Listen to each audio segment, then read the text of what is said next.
if I was to think of what the biggest problems we have today, right, like literally at this minute, I got to tell you, the more I learn about development permits, and you've become an expert on this. Yeah. The more I learn about development permits, building permits, the costs involved, the terribly skewed taxation problem we have throughout Ontario in terms of who's paying property tax, who's paying development fees. If I was to think of anything, that's possibly the biggest horrible problem we have in Ontario in terms of housing today. Well, the first-time buyer takes it on the chin.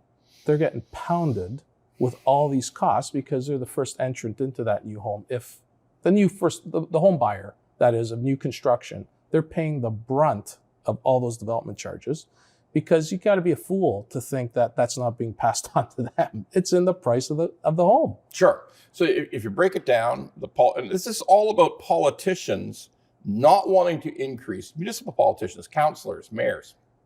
They don't want to increase property tax because that's how they get voted out. If they piss enough people off who are paying property tax by raising it 10%, raising it 20%, raising it where it should be, they get voted out. That's right. And they don't want that. So instead, they've created this incredible insanity of having purchasers of new homes, like new condominiums, brand new built condominiums, brand new built homes, townhouses.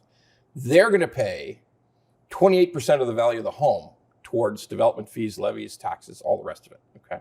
So that's been their scheme to say, oh, no.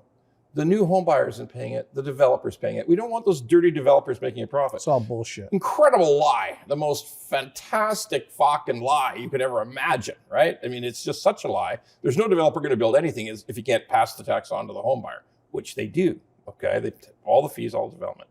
So we've ended up in this incredible world when you buy a $500,000 dog crate condo downtown in Toronto, about $180,000 of it goes to taxes, levies, some other things, okay? So that's insanity. If your starter home has got 28% of its price going to government taxes, development fees, and everything else. So $600,000 condo is really $410,000, $420,000. That seems a little bit more affordable than $600,000. So there are some, as you know, there are some costs to develop. Yep. You know, the city is there's going to have to be adequate sewer connection, adequate water connection, et cetera. Now, the crazy part is you do infill work, right? Yep. So the crazy part is there's no new road. Nope. Is there? There's no new sidewalk.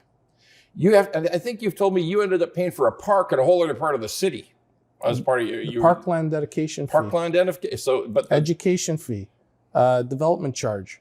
So we've done a lot of conversions from single family to 4 units as per the new bylaw. Number one, city doesn't know what they're doing. Shocking. I'm shocked. Like it's funny how the Ministry of Transportation has a lane dedicated for dealers to fast track the process, and the city that's dying for units, a guy looking to add 3 additional rental units has to line up behind the guy who's extending his deck. A guy who's fixing his chimney. Guy who wants to extend the window beyond the limit. This is actually happening. And then all these new examiners don't know how to deal with garden suites, don't know how to deal with laneway suites. So this is the craziest thing that happened last week. A client of ours went in for zoning review. It was sent back because there were multiple colors on the plans. Okay, so the architect's stamp was in blue, everything else was black. It was sent back as a rejection. So nothing's going to get built fast. No, nothing. Nothing. Okay, nothing. And it's chaotic. All the old bylaw inspectors don't even want to work anymore because they can't get a hold of anybody. They're working 3 days a week. They're walking their dogs on Mondays. They're taking Friday off, and it's all by email. Vince, are you suggesting that some people working from home are fucking around and not working? Yes. Okay. All right. Maybe that's possible. That may be possible. So okay. I know older folks are saying we need everybody back in the office at the city because nothing's getting done. Like they're at their lowest point in permit applications. Why are they delayed? They should be faster. Nothing's getting built that's new. Nobody's spending money on that stuff. It's really crazy. It's like a red, it's just a red tag brigade of processes, things to slow you down. Nobody wants a development, NIMBYism at its finest. And the reality is the city needs units. I don't know how they're going to get them. All true. So when we get into the fundamental disaster that we're in, so much of it, is a function of government. People like to say, oh, these guys on podcasts, they're bitching and moaning about, they blame government for everything. Well, guess what? The permits are fucking government. The development approvals are government. Releasing Greenbelt for people to build subdivisions on is government. It's all government, okay? So look, when we're bitching, it's for a reason. Here's the ultimate difficulty we've gotten into in Canada. For a lot of people, this policy discussion is boring as fuck, okay? Like, what are they talking about? Permits, development fees, what are they talking about? That's what's killing us, though.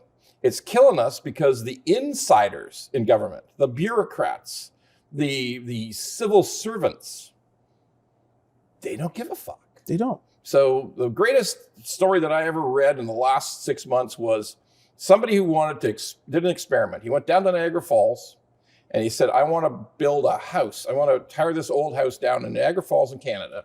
I want to tear this old house down and build a new house. So what's it going to take? What's I got to do? Tell me through it. And then in the Canada side, it was 22 reports. It was forever. It was all kinds of red tape. And we don't know we don't know how we're going to do it. It's going to take you a long, long time. So then he drove over the bridge to Niagara Falls in the US. And he went to the permit office, which was empty. Yep. There was nobody there because it's Niagara Falls, USA. It no ain't one that wants busy. No one wants to invest there. So he comes to the office and he says, hey, I'm a Canadian, but I'd still like to develop, buy a house here and tear it down.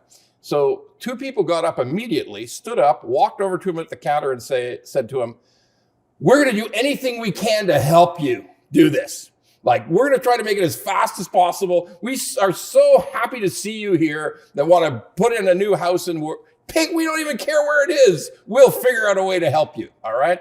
That was a live story of a guy who did a real experiment. So what's the difference? The difference is those people in that Niagara Falls, USA, the economy's not going so hot there. No. It's not filling up. The places that actually got declining population. So they actually give a shit. They actually want to accomplish something. Whereas we switch it over to Canada and you know what? There's 1 million new people coming into Canada every year. The prices are through the roof. We're busy as hell. We don't have to care. Don't care. We'll never lose our jobs. The guys over in Niagara Falls on the US side are thinking, if it gets any more quiet, right now it's just the 3 of us. Maybe 2. So we're going to help the fuck out of whoever comes in.